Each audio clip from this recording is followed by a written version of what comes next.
Hello everyone, this video features Chef Jun cooking some Filipino food. He'll be speaking in Tagalog, which is the national language of the Philippines. Please enjoy. Mabuhay! Mabuhay! Welcome po sa another episode ng howtocookgreatfood.com. Ngayon, ipagluluto ko naman kayo ng beef mami. Napakasarap po nito. Ito po ang ating mga main ingredients. Meron po ako nitong fresh egg noodles, beef. Yung akin pong beef, in-slice ko lang siya ng maninipis. Napa cabbage, celery, garlic, salt and ground black pepper, hard-boiled egg, onion, carrot. Gagamit din tayo rito ng beef cube, star anise, fish sauce, at liquid seasoning. Gagamit din po tayo siyempre ng tubig at konting mantika. Mag-start na po tayo magluto ng beef mami. Nagpapainit na po ako ng mantika sa aking cooking pot. Unahin natin na stir fry yung ating beef.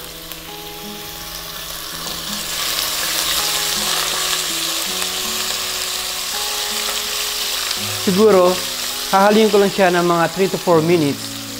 Hintayin lang natin siyang mag-brown bago tayo mag-add ng mga vegetables.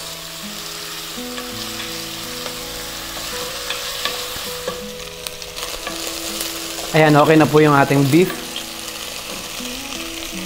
Lalagyan na po natin yung ating celery, carrot, garlic, star anise, onion, beef cube, salt and pepper, liquid seasoning, at ang fish sauce. Ngayon mag-a-add na po tayo ng tubig.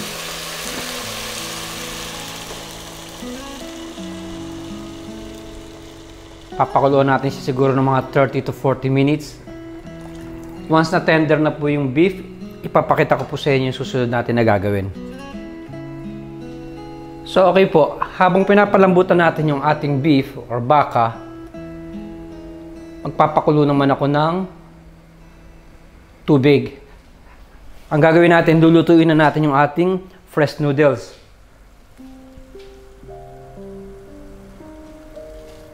Lagay ko lang siya. Papakulang kasi siguro ng mga 3 to 4 minutes. Tapos po, i-dry natin siya. Di-discard na natin yung tubig.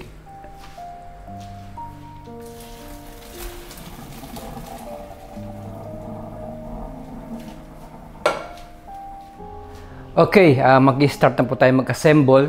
Tinransfer ko lang sa ating mas malaking serving bowl yung ating noodles.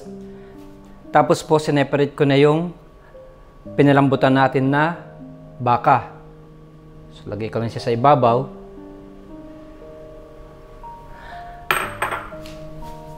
Katapos po, nag-slice ako kanina ng carrots. Lagay natin sa gilid.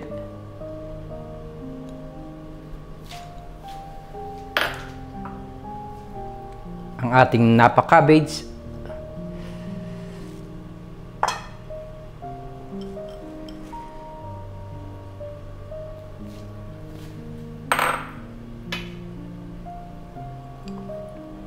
Isang pirasong itlog.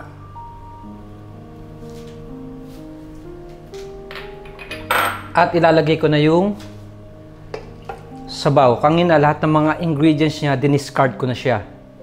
So lalagyan na natin siya ng sabaw sa ibabaw.